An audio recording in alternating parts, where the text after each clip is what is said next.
Welcome, everyone, and thanks to everyone in the live stream for waiting for a couple of moments. You know that it always takes some time until everyone found their seat. Thank you, everyone, for coming, for joining us, also in the room and online. We're very happy to organize this event together with our partners from BAXO, Bundesarbeitsgemeinschaft der Seniorenorganisation, and Help Age Germany. We also have Ina Völker from BAXO and Katharina Stahlecker from Help Age joining us on screen, and Dr. Jürgen Focke from Help Age in the room with us. Thank you so much for coming. We will start in a few moments with the screening of the short documentary film Dreaming in the Shadows by the independent Ukrainian filmmaker Marina Chankova.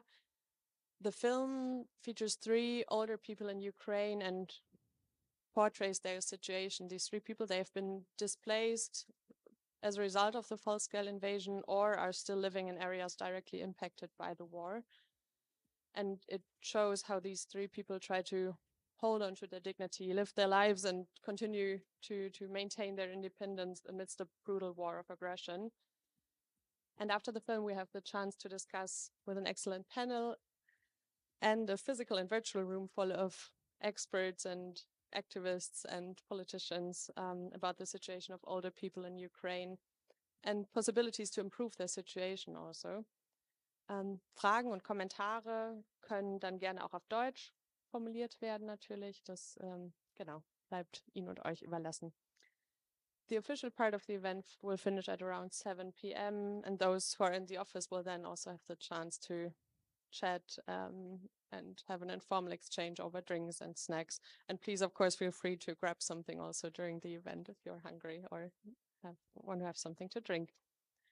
And then I'll introduce the panel after the film screening, I think, because I think it would be nice if we just start off with these first-hand impressions, and then I'll come to our experts on the panel.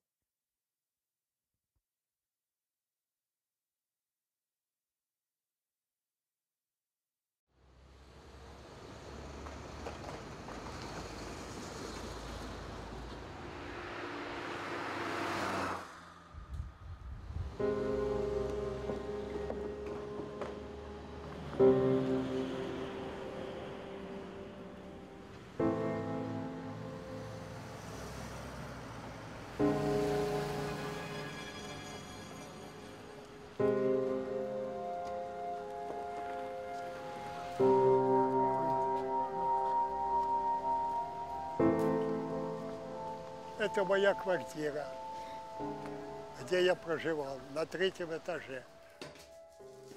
Я не верил в то, что это война. Я не верил, что Россия может нанести урон. Вот моя квартира. Прожил здесь всю свою сознательную жизнь. И что получил, в конце концов? Разруху, неурядицу. И в конце концов злыднем стал. Насколько был большой взрыв, что открыло балкон, перекинуло меня через 2 кровати, оглушило, и я не мог выйти. Я час дверей не мог найти. Было все. И одежда, и мебель, и только ремонт сделанный. И вдруг я один остался и в разрушенной квартире. Как вот мне дальше жить?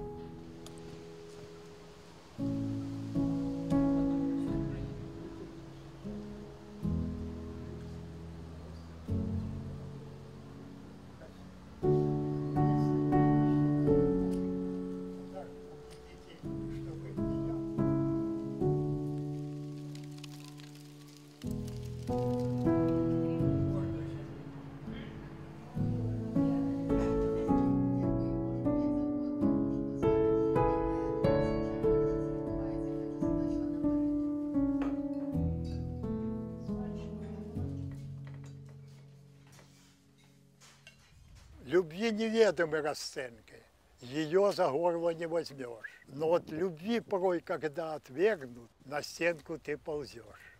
Я здесь живу с мая месяца.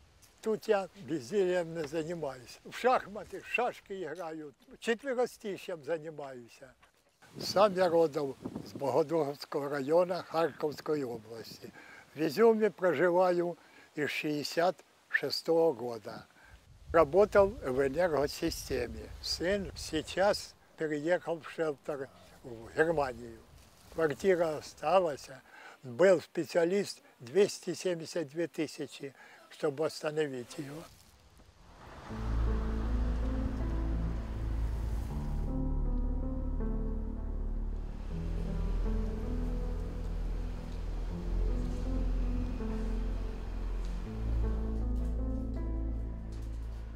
Вот скупилась своим подопечным, продукты купила.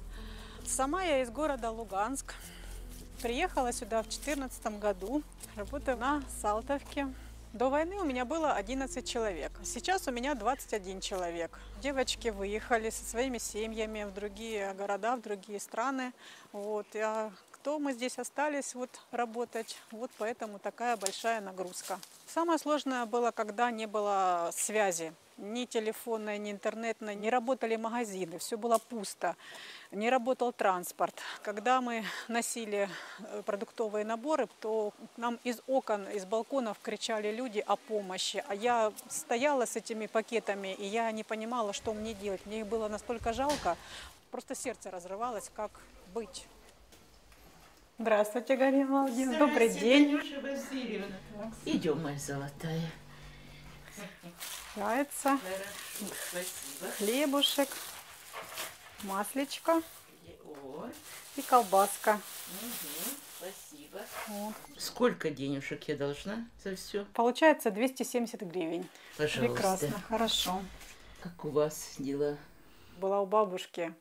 Ей нужно помочь убирать, а у нас не хватает времени. Самое необходимое у нас сейчас это продукты, лекарства. Не думала ты, что на старости я останусь одна. Так думалось, что всю жизнь мы будем вместе. Так случилось, что ж теперь. Мы прожили 30 лет, любили друг друга. Все было хорошо, пока не заболел. Он пришел с работы и умер к вечеру. Детей у нас не было. Не дал нам Бог деток. Так, жизнь прошла. Ну вот, куда ж мне ехать? Эвакуироваться, если мешок лекарств с собой надо везти. Но основное заболевание – это сахарный диабет, инсулинозависимый. 2 позвоночные грыжи, поэтому ноги очень болят. Практически далеко я не хожу, только где-то там возле подъезда. Во время уже войны оборудовали бомбоубежище, но с палкой туда не зайду. Поэтому я никуда и не ходила. Сидела дома, дрожала, боялась, ну а куда деваться? Я очень благодарна соцработникам за их помощь, потому что я не знаю, что бы я делала без них. Пришлось бы, наверное, куда-то, не знаю, куда, в интернат какой-то или куда. Жить лежа очень плохо. Кроме потолка, стенки, дверей, гардероба, ничего. Я с людьми не вижусь. То, что я без солнца.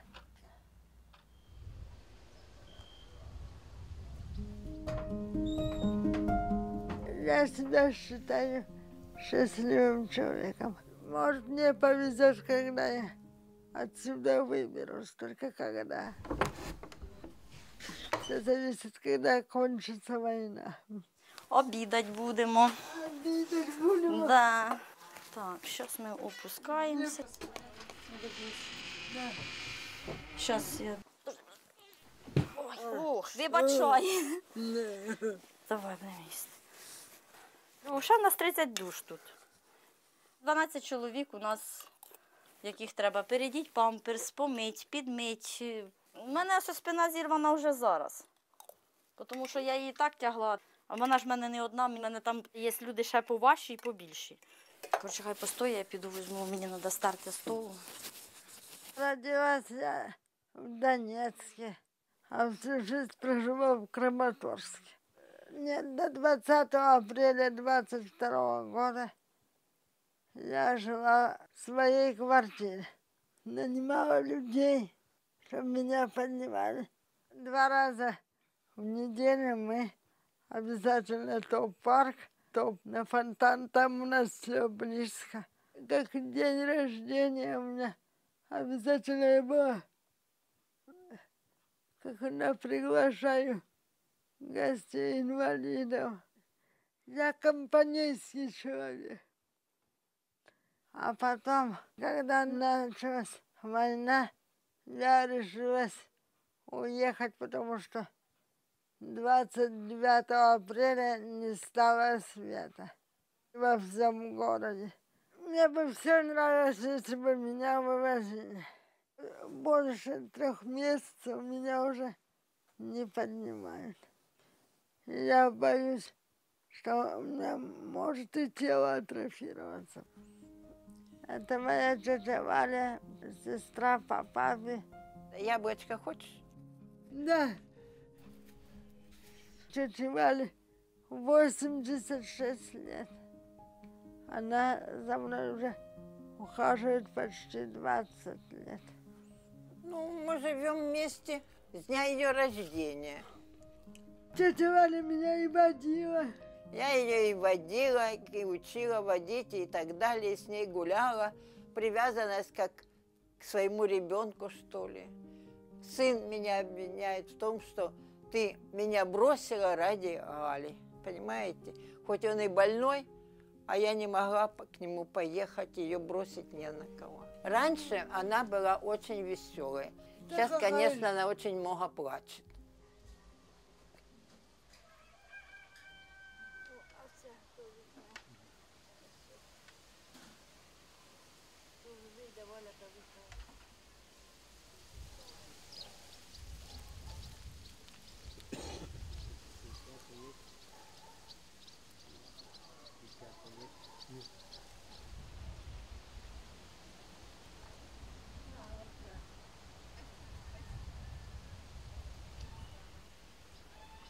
Мечтаю, чтобы меня посадили в коляску и вывезли на улицу.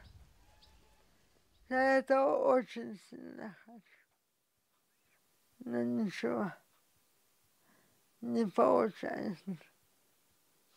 Мечтать, да, любила в детстве. Люблю помечтать и разгадать ту мечту, которая меня больше всего интересует. На кладбище у мужа я уже несколько лет не была. Мечтаю попасть на кладбище. Сейчас моя мечта – встретить жіночку, которая бы легко чувствовала собеседника. Літературна зустріч – це завжди здорово, високо, бо про поезію не можна казати принижено. Мне приятно будет встретиться с этим человеком и поговорить не только о поэзии, а и о жизни. Так, Татьяна Александровна? Хто мог Подумать, да? Вітаю вас, Любий, вітаю.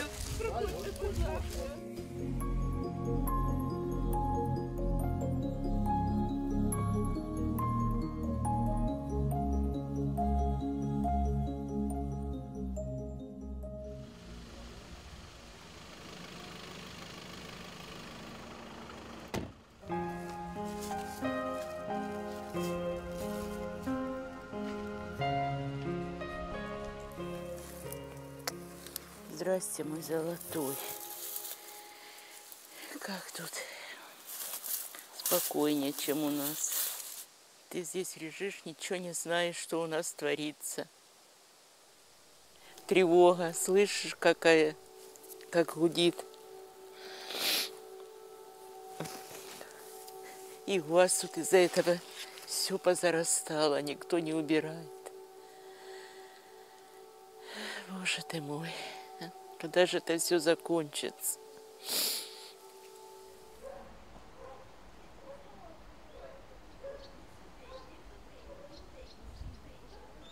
Що, Галочка, їдемо на двір? Да. Ну, гайда, поїхали.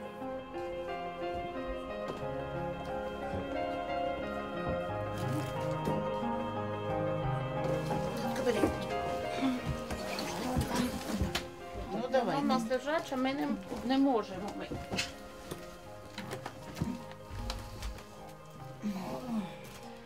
І просто нереально. Я зараз прикриваюся.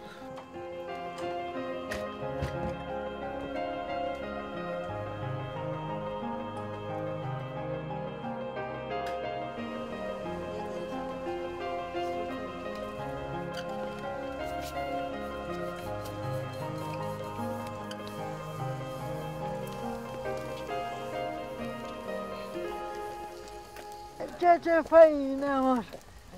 Отлично. Галя решила вас проведать. Привет, Галка. Да не, поверх. Вот так. Ух ты! А, ты со столом своим, да? Да, Вот, молодец. на нашей улице праздник. Да. Сбылась твое? Да, Значит, слушай, не плачь. да, Они раньше песни пели вместе в прошлом году. да. Ну давайте споем. За все тобі я дякую, що ти у світ прийшов, і душу змучену мою для вічності знайшов. Я дякую за все, за те, що спас мене, за те, що небо дав, мене своїм назвав.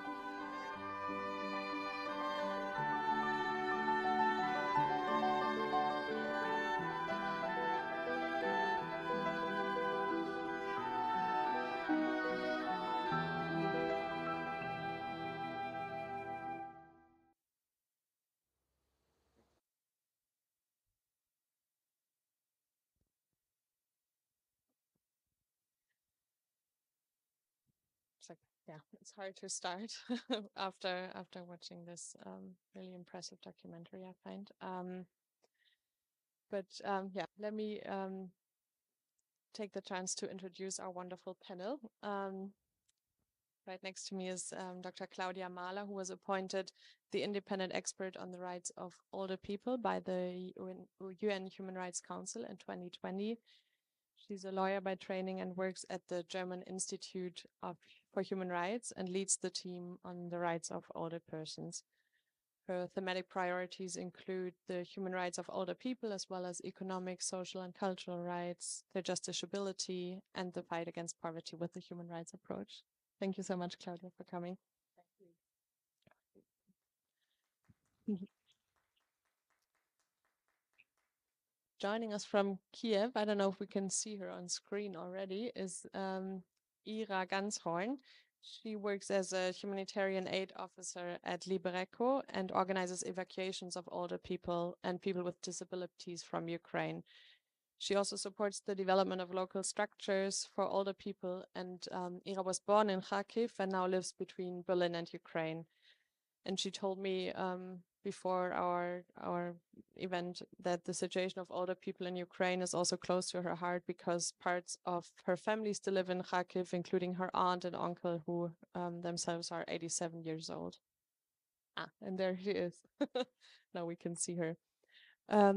And Laura Mills, right next to me, is a researcher at Amnesty International's crisis team and focuses on older people and people with disabilities in armed conflict and emergency situations. And Laura is also the author of a brand new Amnesty report on Ukraine and on the situation of older people in Ukraine. She has extensively documented the situation in Ukraine since Russia's full-scale invasion in 2022. And prior to her work at Amnesty, she also worked as a journalist, amongst others, in Ukraine. Thank you, Ira, and thank you, Laura, for being here with us tonight or joining on screen.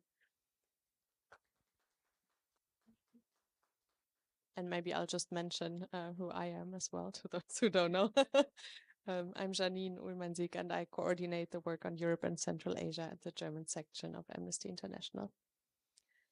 And I will make use of my role as a moderator to ask a first round of questions to the panelists. Afterwards, as I said, we will open for comments and questions from the others in the room, and participants online can also send remarks and questions via the Padlet board. I think the link will be posted in somewhere in the video description of the live stream. You can find a link to the Padlet where you can post remarks and questions, and I will do my best to incorporate them.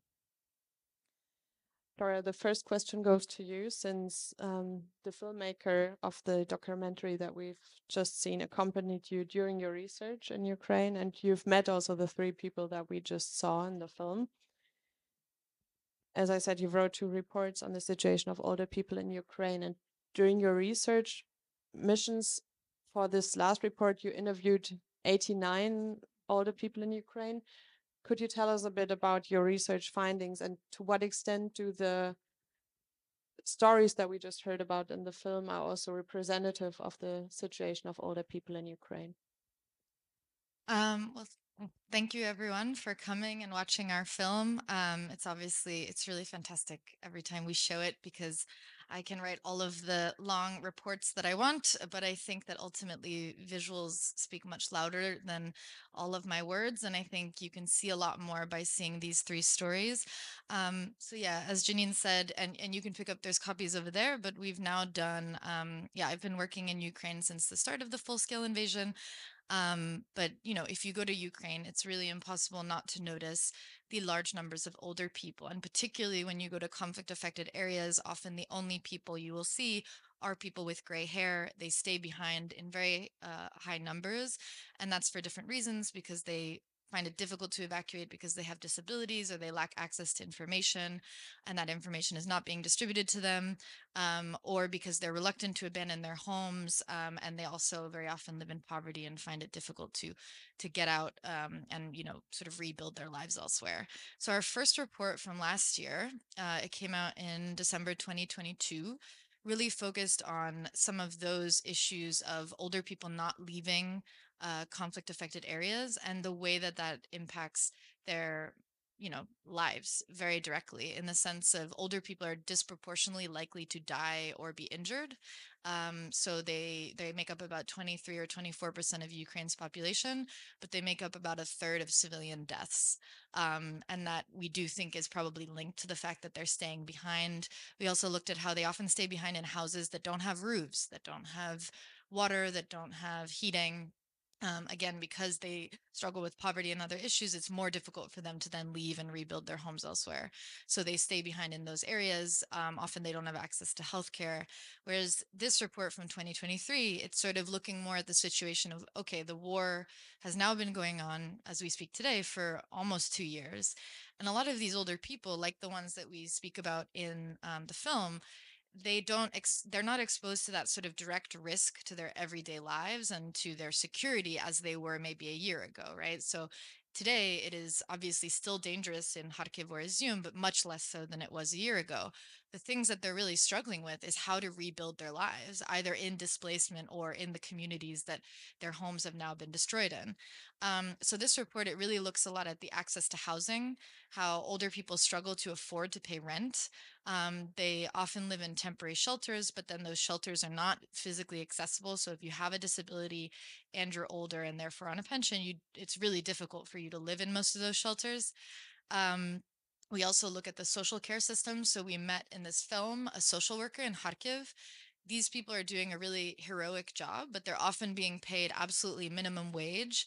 For example, in Kherson, which is also a very sort of conflict affected region, half of the social workers in one specific district of Kherson were not working, and they had twice as many older people that they needed to provide care for before, because a lot of the older people, their younger relatives who supported them or provided aid before, have now left. So there's a real sort of social care crisis that we feel like is not being addressed in the humanitarian response. I think perhaps because humanitarian agencies, they're more used to dealing with, countries where there are fewer older people, or, I think in general, there's a lot of blindness to this entire group in the humanitarian aid system. So they might be used to stepping up, for example, with medical support, but supporting the social care system of like home-based care is not something that occurs to most of them.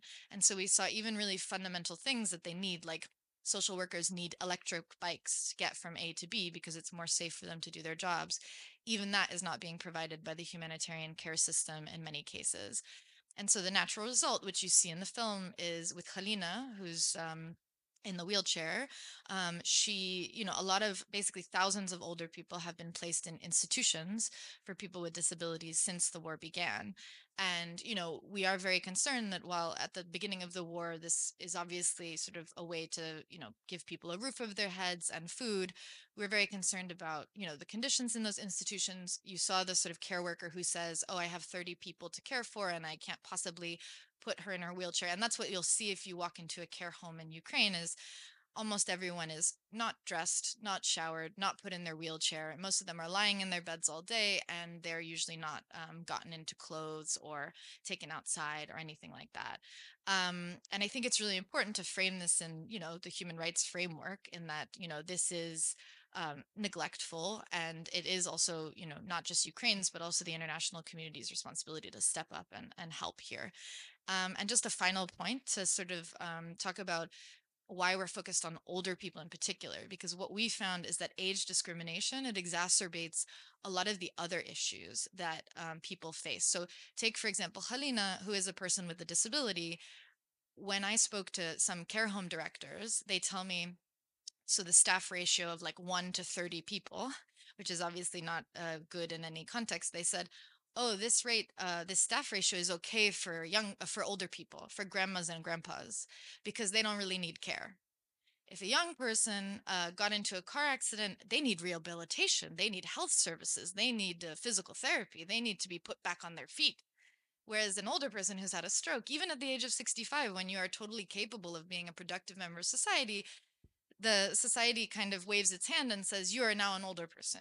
And this is also something we saw where older people are much less likely to have access to support. So wheelchairs, hearing aids, the kind of healthcare operations like knee operations or hip operations or cataract operations, they're much less likely to be able to afford them. And they're much less likely to apply for disability supports because they're discouraged by doctors, etc.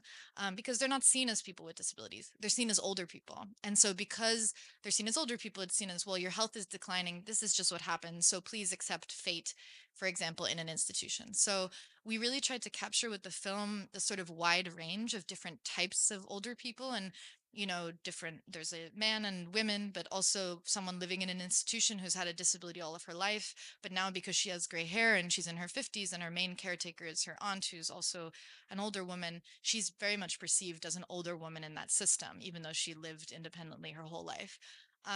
So yeah, I think we tried to sort of, I don't know how representative they are, but we certainly tried to get a sort of wide range of different types of people. Thank you. Claudia, we just heard about the situation in Ukraine. If we look at the situation of older people from a more global perspective, what are structural problems that older people face in situations of conflict and war? And is what we are seeing in Ukraine representative or something that people also experience in other countries? Thank you so much. First of all, thank you for the invitation and also being on the panel.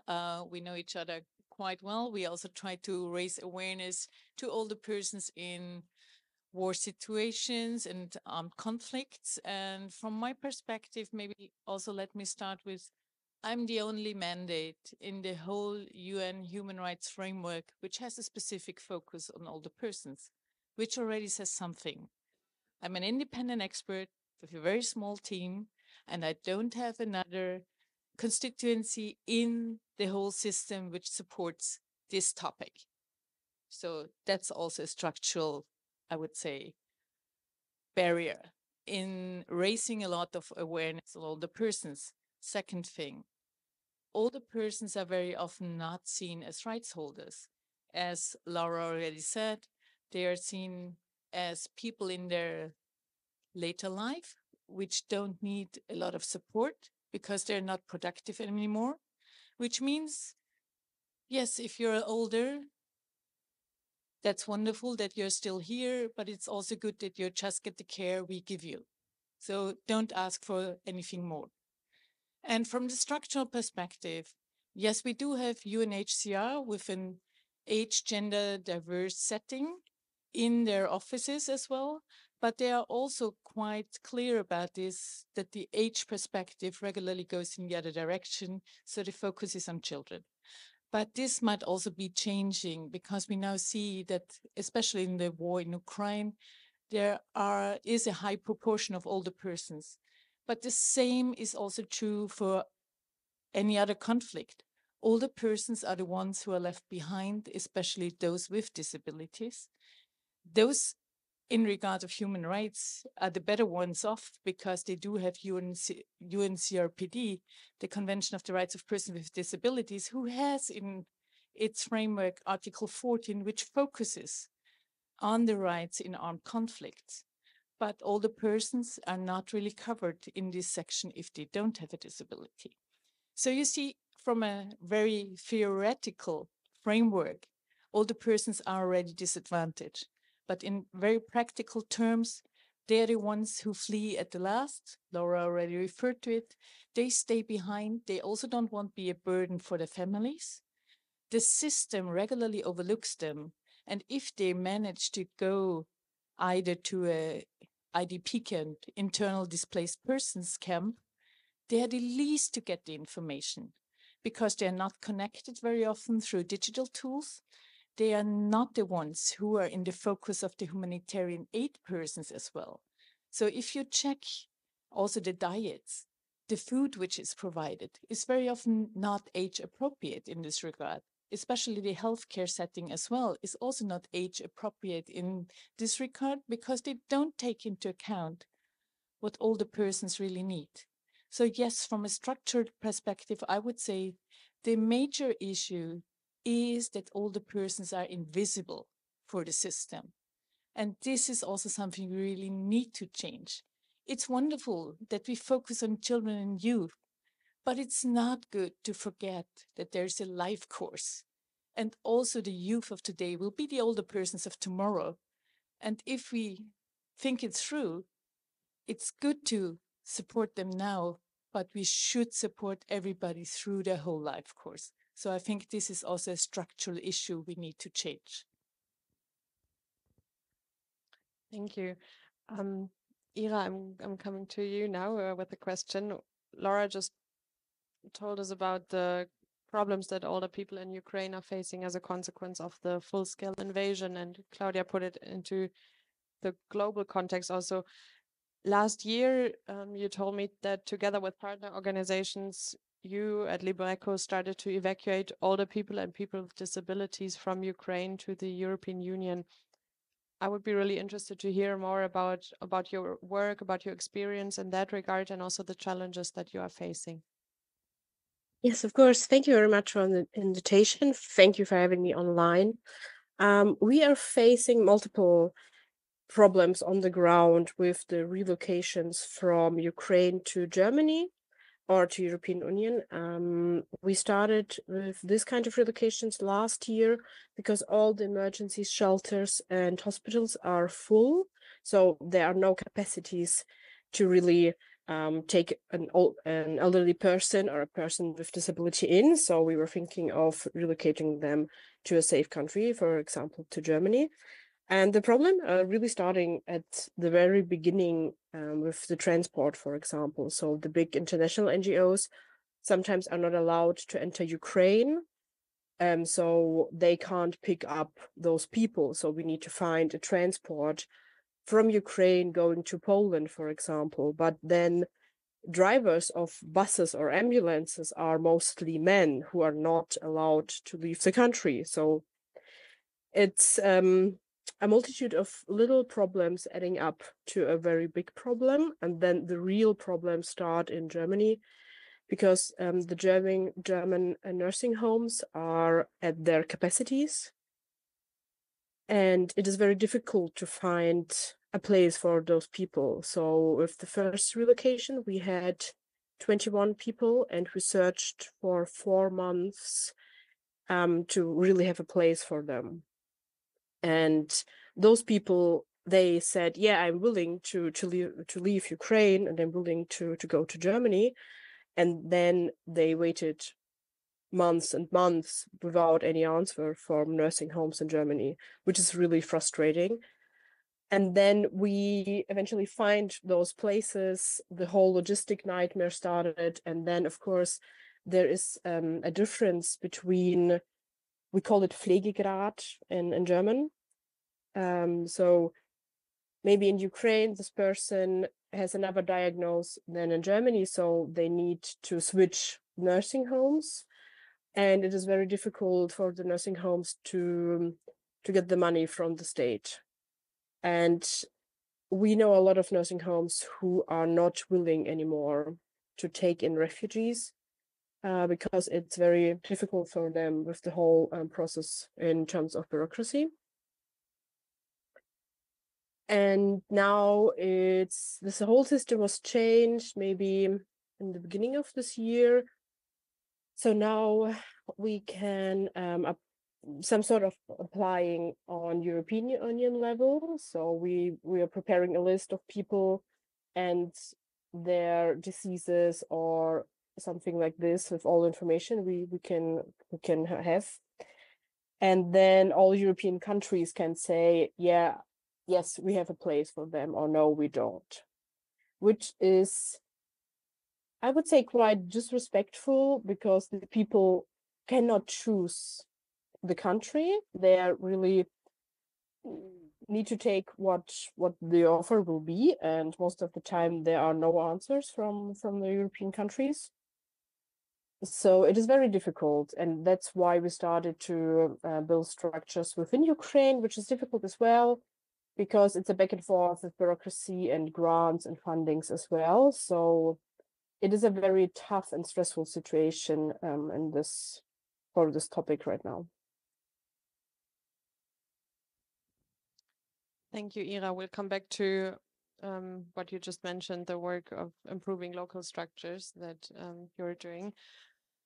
Laura, looking at the situation of older people in Ukraine that you documented, what is necessary according to your analysis to improve this situation? What should the international community also do to guarantee that older people's rights are fully respected as part of the humanitarian support for Ukraine?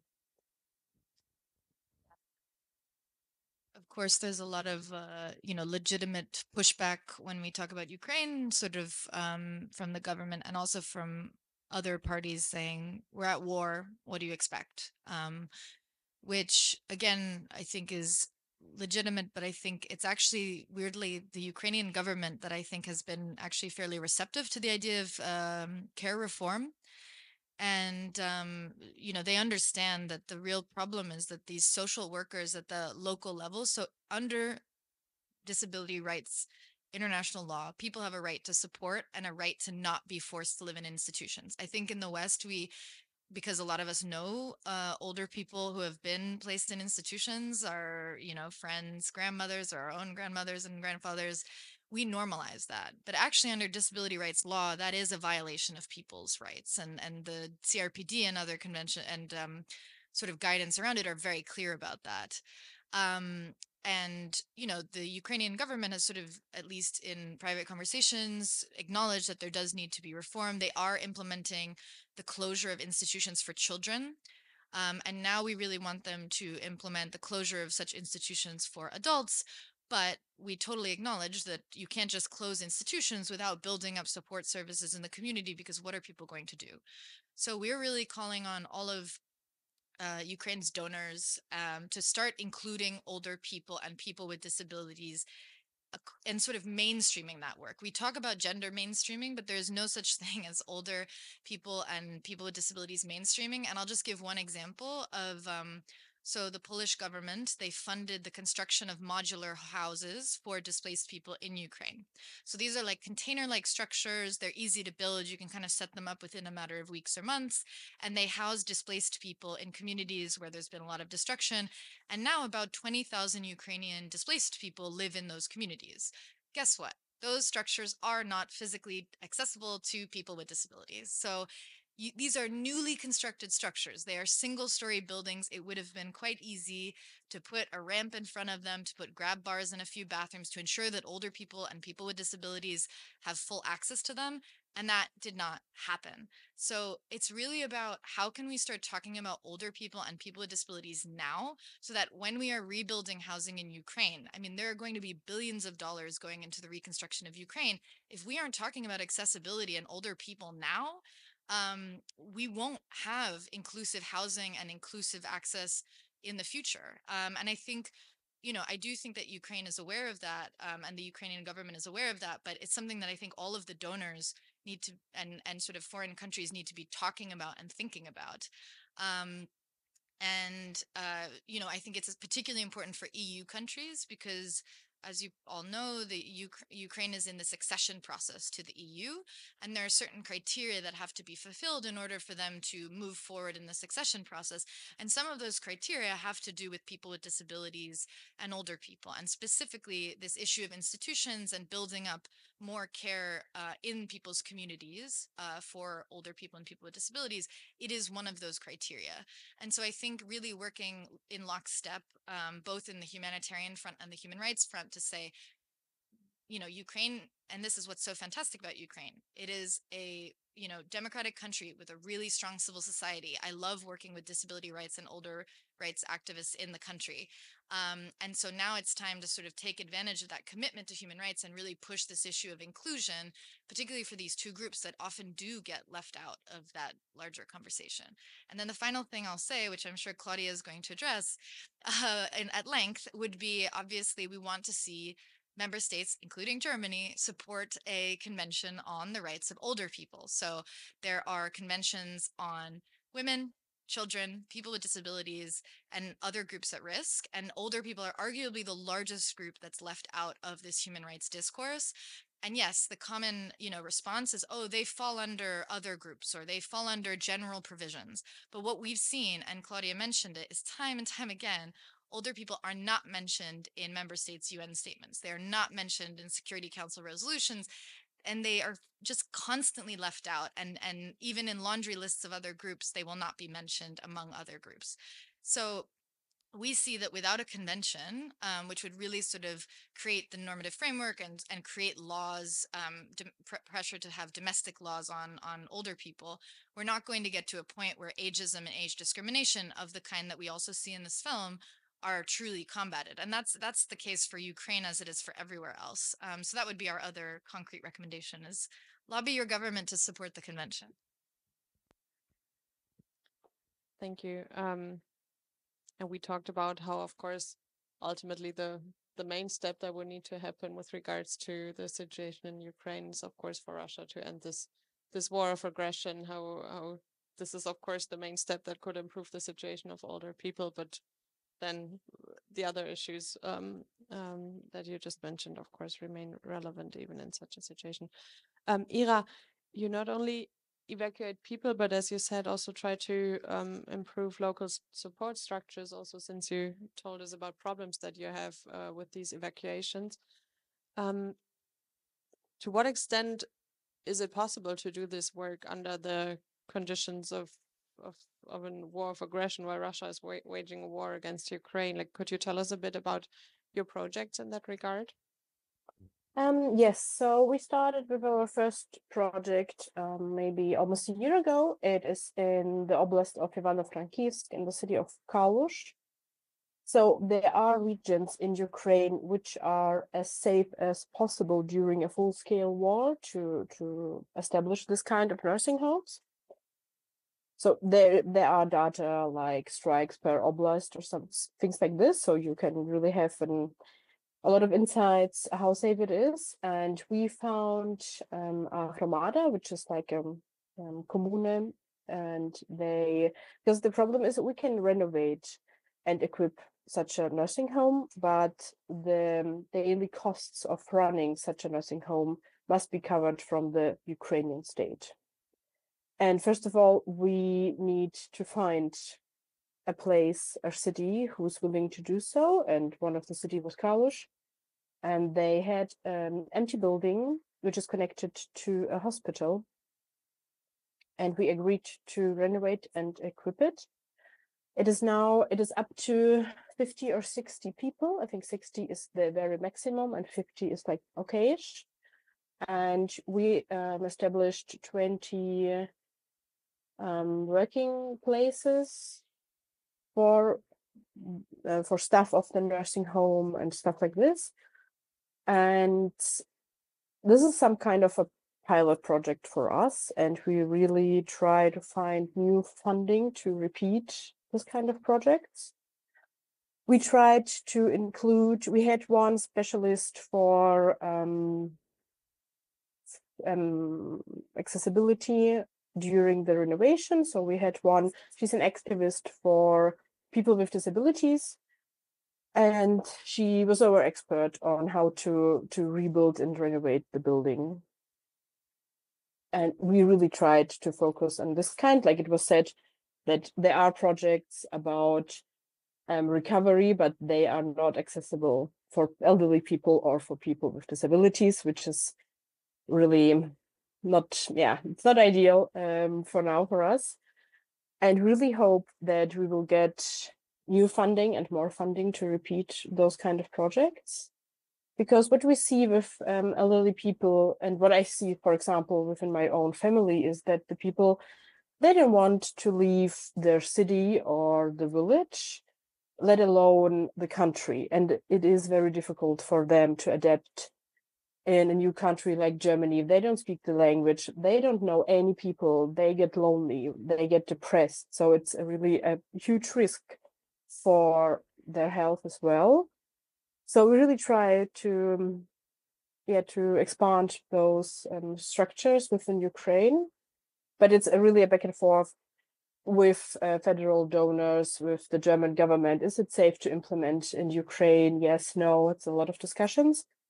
And someone mentioned the bikes, for example. We had those ideas months ago, and a lot of Hromadas were reaching out to us, and they said, listen, we need 20 bikes, not even the fancy electric bikes, just bikes for our social workers to go from A to B, because we can't use the cars, the roads are destroyed, maybe they are mines, so it's safe to use a bike. And every time we write something like this in an application for grants and funding, it will get rejected, because the people are saying, for what do you need bikes, right? This is not an emergency response with bikes. What is it about? And sometimes it's so difficult to explain those needs on the ground to international donors, and really hope that it will change over time. But we know that this kind of problems did exist before the full-scale invasion. They existed in different countries, in different settings. And maybe step by step, it will getting better. Claudia just said that she wanted to jump in with a question to you, Ira, I think. Thank you so much also for telling us how you're trying to rebuild and renovate, and how hard it is to get the donors to do what is really useful to support the services. But I would also like to come back what Laura said, that we are bound by CRPD in a way, that we should not focus fully on institutions, and that the Ukraine is also willing. I also had conversations with them to get services into the community. So my question to you would also be, have you ever managed to get also these type of services into your humanitarian response to support older person? Because as you very said quite clearly and very directly, they don't want to go and to live somewhere else. They want to stay in the community, but they still need some help and support. So from my perspective, and I fully support what Laura also said, is it would be good to set up a community-based support service if possible. And it might also solve a couple of other issues like loneliness and, getting them back connected to the community, as well as the local authorities regularly are the ones who support this kind of services. I'm fully aware that there are not enough social workers right now and not enough care personnel. But I just wonder if this is also an option where we can also support you in setting up this kind of system, where we also know that we already are lobbying, on the one hand, donors as well as the Ukraine, to get this kind of services in place before they are starting to rebuild institutions, which is fully against CRPD, and especially the European Union donors should not do that because they are already part of CRPD, and this is not in line with their commitment to the Convention of the Rights of Persons with Disabilities. Thank you so much, and this is not a critique on your work, it's just to see and hear if there are possibilities how we can support you in setting up this kind of services. Thank you so much for all you do for older persons. Yes, so we had one pilot project as well in the outskirts of the city of Chernihiv. It is a focal health point with social workers who are going on a regular basis to the clients, like elderly person or persons with disability. And we would love to repeat those kind of projects as well. And about not building more structures like those nursing homes, it is a very difficult decision and a very difficult situation because the evacuations are taking place now, and we need now a place for those people, because what we learn from our evacuations team on the ground who are near the front lines in Khersonska Oblast or Kupiansk now. So most of the time, the family of those elderly people will call the evacuation hotline and say, my grandma is in the village of Kupiansk, for example, and she needs an evacuation. And then the evacuation team will go there and she will say, yeah, okay, we'll see. Where will I live? What will be the place you're bringing me to? And the evacuation team, they don't have an answer to that. And most of the time, they say, oh, yeah, let's see. Maybe it will be an emergency shelter, which is a school or something like this. And then the people will reject the evacuation. And it is very difficult to convince them to evacuate. So we are very well aware of this problem, and it is a huge problem, and we were not able to solve it. We can just provide those places in nursing homes for right now for people who need an evacuation. And on the other side, we can try to build those community-based services as well, and just do like kind of both things. And yeah, just hoping that it's the right decision for now. Thank you.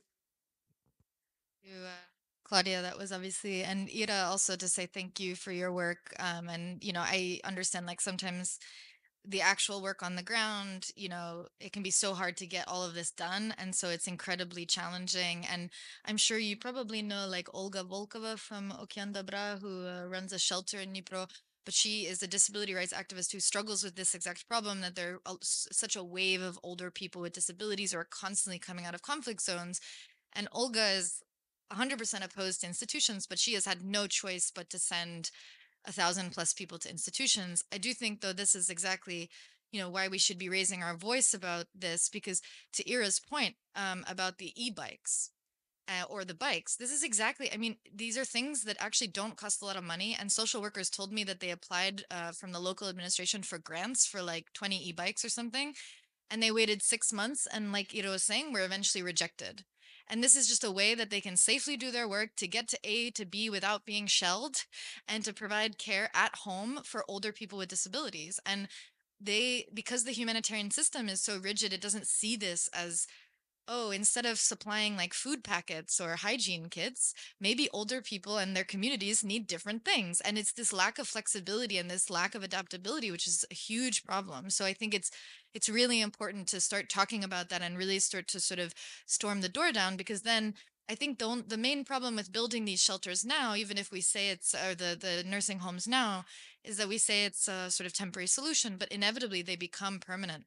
People start to have a vested interest in being a staff member there. I even interviewed people at institutions in parts of Eastern Ukraine who, when I asked, why didn't you evacuate these people in the early phases of the war, and this is like, they said, look, I'm from this village. I don't have another job. Like I'm not going to evacuate with them because I can't, leave my farm and my family. So my job is here. Let's keep the residents here. And so these are like older people with disabilities who could have been evacuated from these institutions to other places, but the staff gets a vested interest in sort of and these structures. So yes, I totally, to echo what Claudia is saying, not a critique, and absolutely, but I think it would actually be great maybe, Ira, to like continue to have a conversation about this, because as we do our advocacy work, maybe this is a point with your sort of very on the ground experience that we can make to these donors, and you really start to get the message out. Like, if their go-to response is, we won't fund bikes, but we'll build a nursing home, I don't see who that benefits. And it's both like a rights violating and a sort of very problematic and inefficient probably response to this. So yeah, anyway, Ira, thank you. This is so interesting. And like, I really would love to talk to you more about the pragmatic side of things afterwards. Thank you. Claudia, I have a final question for you, and then afterwards I'll open to the room. The German Institute for Human Rights, as well as Amnesty International, BAXO, and HelpAge, are all advocating for an international convention on older people's rights. Why is such a convention necessary? You already talked about it a bit, but just to elaborate on this a bit more, what is the benefit of having yet another convention? And also, what is the role of the German government with regards to these discussions at the international level, and what would be your expectations from them? Thank you. The question is a little bit tricky for me, but everybody knows that I'm in favor of a convention. So first of all, it would make my job much easier, because it's much easier to lobby for the human rights of older persons if I would have a binding convention where it clearly states guidance for the states. Because this is also something we see quite oftenly. States don't know exactly what do they really need to do, how to implement the rights of older persons, because there is no binding human rights framework and there is no guidance for them. So sometimes they refer to the Convention of the Rights of Persons with Disabilities, because that's for them a very good guidance. But we also see that it does not apply on the national level regularly, because the story which also Laura showed in the beginning, if you're an older person, even though you might have a disability, you're not treated as a person with disability. You're an older person which gets age-appropriate health care support, but you're not treated in the same system. So there are different silos, first of all. A convention would really make a comprehensive tool and spell out all the different aspects. For example, one huge gap in the current human rights framework, age discrimination. There is no specific article on age discrimination. There is also no specific article on ageism. The other aspect, which is really huge from my perspective, long-term care. We are talking always in regard of older persons about long-term care, but there is no specific article on long-term care. We do have the right to the highest attainable standard of health, but long-term care is not part of it.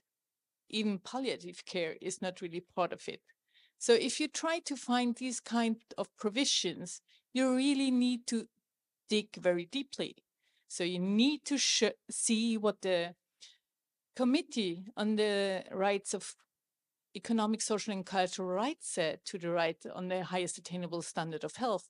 There they say in one of their, argumentations, which are not binding, they say, yes, it's part, long-term care and palliative care are part of the right to health, but you really don't find it anywhere. So this is also another gap. And what I also see, the conventions we have, like the Covenant on Economic, Social, and Cultural Rights, or the Covenant on Civil and Political Rights, they never had the concept of older persons of age in their mind. So it's totally missing. It does not address the rights from this perspective. Also, CEDAW, for example, when they focus on women, they don't really address the rights of older women there. And if you check the discussions, older women are invisible. If we talk about violence against older persons, or I ask, do you have data on sexual violence against older women? I very often get blank looks. Why would there be any violation in this regard? And I said, yeah, but it's true. We know this of institutions. We know that a lot of, power-related issues are happening, but the data is missing because there seems to be no focus in it. So yes, a convention would have an added value because it would spell out the rights in regard of the specificities of older people. And it would help us to understand and to implement the rights in the right way. Thank you. Oh, you also asked about how the situation is. Yeah. So this is why we are all advocating for this. Why would we love to see countries like Germany to also support these ideas? Because they always have been in the lead of human rights. So why would they not, with their demographic data, support a Convention of the Rights of Older Persons as well as many other European Union countries? I leave it like this. Thank you, Claudia, Laura, and Ira. We'll now open for questions in the room. Marina, you have the first one. I think you need the microphone that Aaron will hand you. And maybe because I think not everyone in the room knows themselves, maybe introduce yourselves. Yes.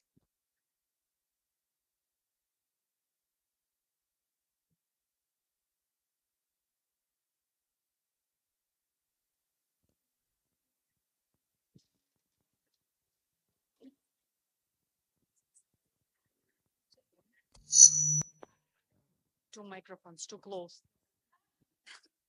So, my name is Marina Gavarukhina. I represent Ukrainian NGO which called Common Sense Communication. I'm an expert in strategic communication, and I used to work in Ukrainian charitable organization who helped Ukrainian old people who live in nursing homes. And even the time before the war, it was terrible conditions. It was really terrible conditions. The conditions which you see right now in this film, it was quite good. It was quite good if we compare what I really see. And I worked not in a far region, I worked in the Kiev Oblast. So it was very close to the capital of Ukraine. I can imagine right now that the things are really changed for worse, much more worse. And as an expert in strategic communication, I can say that old age people had been always hard to sell for politics and for publics. Because like if we're talking about children, they say it's our future. But if we're talking about the old age people, they say it's our past. We don't want to have a deal with this. So I think the topic you try to awareness is very important. And I really hope that the conditions for these people will change, because right now so powerful organization and experts start working with this topic. And also I want to add another important topic. I had a conversation with Office of Ombudsman, a Ukrainian ombudsman, and I work right now in the sphere of captured Ukrainians. And Office of Ombudsman mentioned that right now, like near 2,000 people over 70 right now captured by Russians. And we definitely know that they are also in terrible conditions and they are tortured by Russians. And we have some proofs from people who was sitting with these people. We have a guy who sit with his father in the prison, and he was right now he's free, and his father is staying there. And I also wanted to underline this topic and the topic of these people, because I think you know that in Ukraine, the middle age, like before the people die, it's like near 70 years. So it's always also important to help the people to see last time their relatives. Thank you.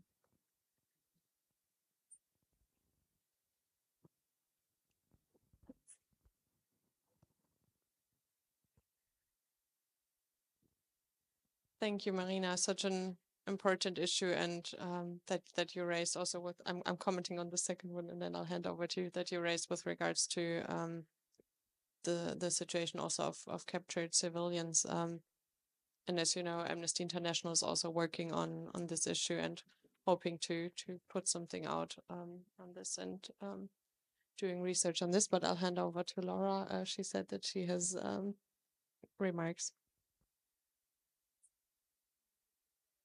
Just to say thank you so much, Marina, for those comments, because it's a very good point. I do think it's so interesting to see how older people are framed in this whole conversation, and even because the conversations around reconstruction in Ukraine are very focused on like getting people excited and enthusiastic about the future of Ukraine, which all makes a lot of sense.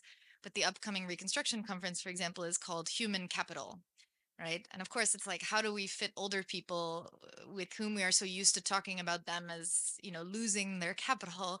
How do we even get them as part of this agenda? And I think, if anything, we've seen that they haven't been part of the agenda. I will just say, like, I think one of the things is that because we underinvest in older people, therefore they are not able to participate in their societies to the degree that they should be able to. And I think I mentioned it, but because so many people, older people in Ukraine, they live in lots of poverty. They are not able to, for example, pay for healthcare operations like knee operations, hip operations, cataract operations. So they live with disabilities much longer than they actually have to. So things that I think in most Western countries would consider fixable disabilities, probably we know lots of people who have had those kind of operations. They are not getting access to those services because they can't afford them, because their pensions are too low. And so as a result, you have a lot of people who are sort of leaving the labor market, leaving, you know, even just being socially active in their societies, because the healthcare system basically gives up on them at a certain age. And so it's kind of this cycle, this sort of self-reinforcing cycle of, you know, we underinvest in them and therefore, you know, they aren't able to participate and be active. So yeah, I think that's a really good point. And just to your second point, I think it's really important to remember that older people are also victims of these most serious abuses. And actually, when we did this, I was the author of this report on forcible transfers and deportations. We actually documented how, in addition to children, there were several institutions for older people, like nursing homes, specifically in Mariupol, that were forcibly deported and transferred to Donetsk, or it's the same with some in Kherson. And those people to this day, I've spoken to some of the relatives, they can't get their older grandmother or whatever back from Russia to Ukraine because it's too dangerous for them to travel there and too expensive for them to travel there. So it's really important to not forget that they are also, you know, victims to detention, forcible transfer, and all of these other very serious abuses. And I'm glad that the Ukrainian Human Rights Ombudsman is talking about that because,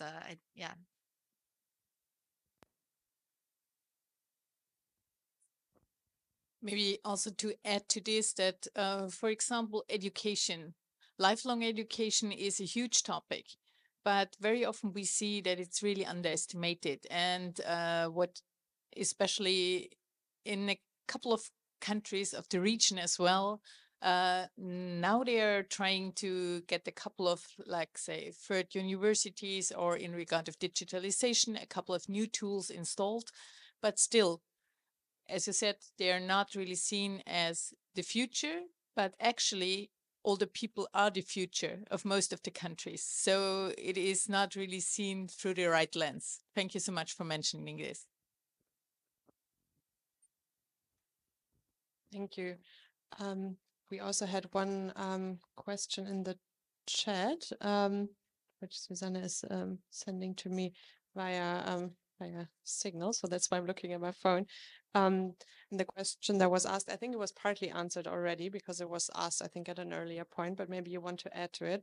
The question is, what can be done at international level to strengthen the human rights of older persons? We talked about the convention, but maybe there's more that you wanted. Yeah. There are a lot of other things to do. As you all know, most of your states are party to other conventions. So if there is the state reporting procedure, also think, where can you include older persons? We just had the example of education. This is a huge topic. For example, I also did a report on older persons deprived of liberty, because what we now see is that there is really a high proportion of older persons in prison nowadays, and they are also lacking the infrastructure and the healthcare support. So this is also a topic where most of the people don't think about, that people are getting older. So this is also an issue. In regard of women, I think I mentioned this before. So if you write, for example, your submission or your shadow report to the specific committee, please try to include all the people there, all the women on the one hand, but also in all the different topics, not only in social security and healthcare. There are a lot of other topics where older persons are not really included. For example, I don't know if you're familiar with the case of Millionen, which is also a very good case on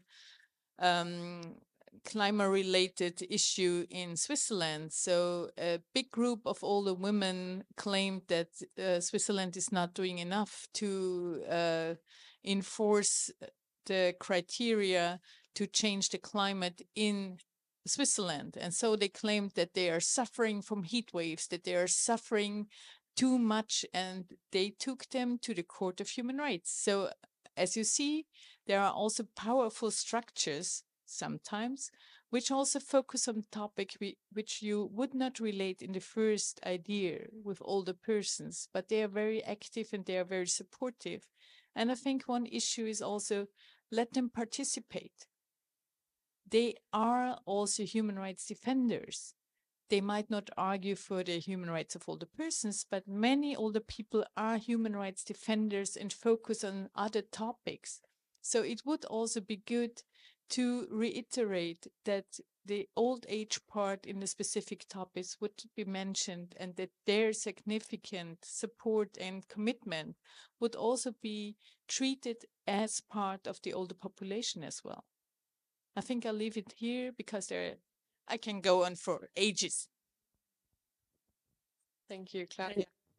Maybe I can add a little bit from my perspective from on the ground. What we learned and what I know personally from my family is that, for example, my aunt and uncle, they survived Holodomor, they survived the Second World War, they survived the Stalin terror. So they are very resilient and creative, and they have so much ideas how to improve humanitarian aid response. And every time I meet with them in Kharkiv and Salzivka, they're always complaining like, oh, you young people, you should do this and that. It would be so much better. And it is because they lived, especially in Ukraine, through such hard times. And it's not the first time for them to survive a war.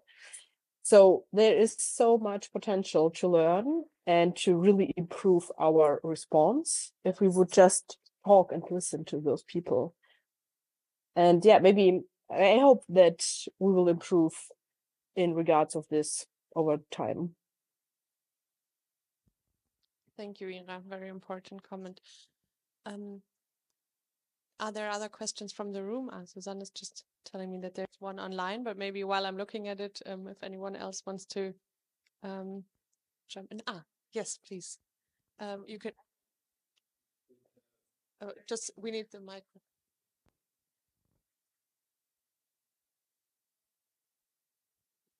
Ich bin des Englischen seit Ausstieg aus meinem Beruf seit etwa 14 Jahren nicht mehr so geläufig. Deswegen bitte ich um Nachsicht, dass ich auf Deutsch frage, weil ich mich dann doch etwas klarer ausdrücken kann. Ich habe Ihren Beiträgen entnommen, für die ich also sehr dankbar bin, dass die Hoffnungen auf die UN-Konvention gerichtet wird. Das UN-Konvention für die Politik älterer Leute, älterer Menschen. Das unterstütze ich auch, aber das reicht nicht. Aber es reicht nicht zu warten, bis die Konvention kommt und dann zu hoffen, dass alles besser wird. So geht das nicht. Wir müssen gegenwärtig sein, dass die Kommunikation zwischen Akteuren auf unterschiedlichen Ebenen außerordentlich schwierig ist. Wir haben in Deutschland beispielsweise, um die Rolle der Kommunen, um die es ja zuletzt gerade ging, deutlich zu machen, haben wir den 7. Altenbericht der Bundesregierung. Da ist die Rolle der Kommunen also sehr ausführlich bezeichnet worden. Und wenn ich in meinem Ort, in meiner Gemeinde nachgucke und nachfrage, ich bin im Kreis Seniorenbeirat, frage ich jedes Mal bei unseren Besuchen nach, ob das irgendjemand von den Seniorenbeauftragten kennt. Dann kennen sie das nicht. Also das ist auf der nationalen Ebene vorhanden. In manchen anderen Ebenen auf der Landesebene ist die Kenntnis rudimentär vorhanden und vor Ort ist nichts vorhanden. Das heißt, wir haben hier, um die Wirksamkeit der UN-Konvention durchzusetzen, auch die Aufgabe einer intensiven und vernünftigen und menschennahen Öffentlichkeitsarbeit zu betreiben und Öffentlichkeitsarbeit und Bildung zu betreiben. Das ist das, was ich aus meiner nationalen Perspektive jetzt sagen kann, in der Hoffnung, dass diese Kommunikation zwischen Akteuren unterschiedlicher Ebenen in allen Ländern in irgendeiner Weise auch auffindbar ist. Und ich habe es ja vorhin gehört, wenn die Alten in der Ukraine im Grunde genommen in den verschiedenen Politikbereichen nicht sichtbar sind, dann liegt das auch daran, dass die nationalen Zielvorstellungen mit alten Leuten aus verschiedenen Gründen nicht gut umgehen können. Und da ist die Folgerung wieder, dass man von der individuellen Ebene raufgeht und versucht, politische Mehrheiten zu finden, die die nationale Ebene, also den Präsidenten oder das Parlament dazu bringen, diese Sichtbarkeit in den Vordergrund zu bringen. I'm just going to quickly translate. Do you want to introduce yourself maybe also quickly, just for everyone? Können Sie sich einmal vorstellen? Ach so, ich heiße Hans-Viktor Hoffmann und arbeite in der BAXO, in der Arbeitsgruppe Internationale Seniorenpolitik mit und bin im Bundesvorstand der liberalen Senioren. Und von der Ausbildung her bin ich Diplompsychologe und habe mich beruflich sehr viel mit Staatskommunikation befasst. Das heißt, wie redet der Staat mit den einzelnen Bürgern, ist meine berufliche Tätigkeit gewesen, also das zu untersuchen und zu schulen. I'm just going to translate for those who don't understand German. What Hans-Viktor Hoffmann just said, he is member of BAXO, of the Bundesarbeitsgemeinschaft der Seniorenorganisation, of their international working group, and also member of the liberal older people's group, I would assume. I don't know how to translate that. And also a psychologist by training, and that's what he worked as. And he said that relating to what we said about the hopes for a UN convention on older people's rights, that this is important, but that we cannot wait for a convention and hope that this will solve all the problems and that everything will be great afterwards. But and that communication between the different levels is already quite complicated. he talked about a report on older people by the German government, and that the role of the local structures of communities was stressed there, but that people who are in charge of older people's issues in the communities then don't really know about this, and that the knowledge doesn't arrive at the community level, basically. And in order for a convention to achieve results, tangible results, it would need to be also accompanied by inclusive and public relations work, basically, which is close to the people, as you worded it, which I really liked. And that it's important to also find the political will or political support for this also within the population. I hope I didn't miss anything important, otherwise jump in.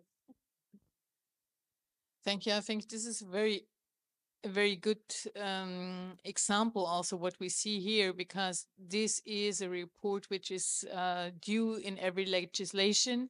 So, and this last report of the Altenkonvention, of the Altenbericht, focused on communities and the work what they really do on the national level. And what I always also suggested to government is that they should work with these wonderful tools, because there are a lot of very good recommendations, but they are not working with them very closely. They worked with the one on digitalization, also a little bit with this one in the community, but there are also others which also focus on discrimination about older persons, and this is not really taking into account on the national level as well as on the community level. And as you all know, it's very complicated in Germany because of this Länder structure, and there are different aspects which need to be implemented on Länder level as well as on community level. But still, the communication to bring down the information from the international level to the national level to the local level, there's very often a disconnect, and that's very true. If you ask people about a couple of things, I understood that, I think it was 20 years ago, there was also a kind of research, how many human rights could you name? And yeah, the percentage was very low in the end, because we also see that there is a disconnect between the UN level, which is far away. But on the other hand, what we also realized is that the convention, for example, on the rights of the child or on persons of disability, really had an impact, and they were really powerful tools to advocate for different aspects on the national as well as local level. And this is why they are nowadays very well known, also in the community, also of leaders in the community. When we talk about different topics, for example, the meal for children, very often you hear also in relation to this, because this is right. We never hear this in the connection with older persons, that they do have the rights to care, for example, or to housing, or to infrastructure, to get connected, even though if they are staying behind in very rural areas. So I think this is something where we can also use the connection between a convention, a rights-based approach, to get to the implementation and make a real difference for the life of the people, especially older persons. Thank you so much for mentioning this. Thank you. We have one more question from the digital room and one also here. I think, Claudia, I don't know what your schedule says. I was told that you need to leave quite on time. And no, I was just thinking. No, but you said that you need to leave at 7, and it's you have a few minutes. Oh, okay, perfect. So I'll take the question from the live stream and then pass to Jürgen Focke. So the question from the live stream was, how can we make sure that older people will be included in the next reconstruction conference on Ukraine? Maybe, Laura, do you want to jump in here? Because this is something we talked about today. No, it's not easy because so for those of you who don't know, I mean, I think the best way that it's been compared has been like a Marshall Project for Ukraine, because obviously the scale of the devastation because of Russia's act of aggression is huge, and the amount of rebuilding that needs to be done is huge. We're talking hundreds of billions of dollars. But then it's a question of like, how do we make these human rights friendly reconstruction? And part of the problem is that so far it has not been a super open process to civil society. It's been very much like business and governments. So I do think we need to sort of raise our voice as a human rights community, and we're already thinking about how to do that. But how to get civil society in the room, obviously, definitely first and foremost Ukrainian, but also where it's valuable international groups as well, to sort of really be insisting that, again, as I said, I do see a lot of opportunity even within reconstruction to make it inclusive, and that means disability, age, but also child, gender, etc. inclusive. But yeah, I think it's a question. I think the first step is making sure that civil society is there and has a voice.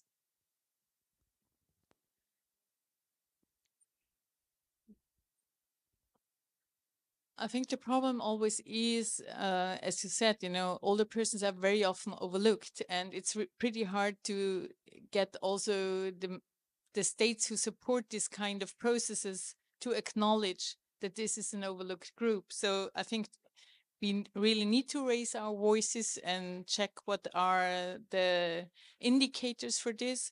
But I guess that we also hear more from Jürgen Focke to this point as well. So let's see. Thank you so much. Yeah, thank you. Jürgen Focke from Heritage Deutschland. I like to flag 2 points, please. First, to your intervention, Mr. Hoffmann. Baxo recently published a study and a research on Article 71 SGBE 12. It's about the duties of the communities to protect older persons.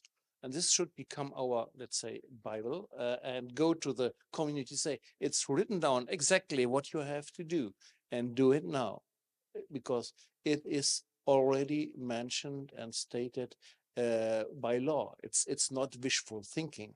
Yeah, they have to do. And point two is, you already flagged it. We have next year the recovery conference here. I think it's in June. And what we already discussed with another umbrella organization, Venro. Venro is here in Germany, the umbrella organization for the organizations working in developing countries. And what we already figured out is the national disaster response plans are not matching the needs. It's not blaming the Ukraine or any other countries. We face it here in Germany too. Best example is Corona. In former times, in the 80s and 90s, we had an annual planning exercise from the government going down to the communities, and they had to come up and they had to, for example, they had to present the 500,000 masks for their population in the cities. It was counted. Yeah, we were prepared, and these capabilities have been lost. Maybe due to the effect of the what we call Friedensdividend, the peace dividend. So we thought it's no longer necessary. And the next point is the national disaster response plans are no longer fitting to the needs. And I had, there I have to be a little bit more careful. We had some discussion with the Ukraine representatives about this, and they know that there are gaps. But this national disaster response plan have to be put on the agenda. We have to make it smart, of course, because as you mentioned, they will discuss other issues, but it has to be put on the agenda in June. And we have to come up from different sides and force and to squeeze a little bit the governments and to bring them to speed, that they have a look on the needs of the vulnerable groups, because it doesn't make sense to implement any fancy industries, because they will become critical infrastructure points. They need a lot of protection, and this will waste a lot of money. We have to think first about how can we protect the people and the population, and this has to be done within the national disaster response plans. That's my remark.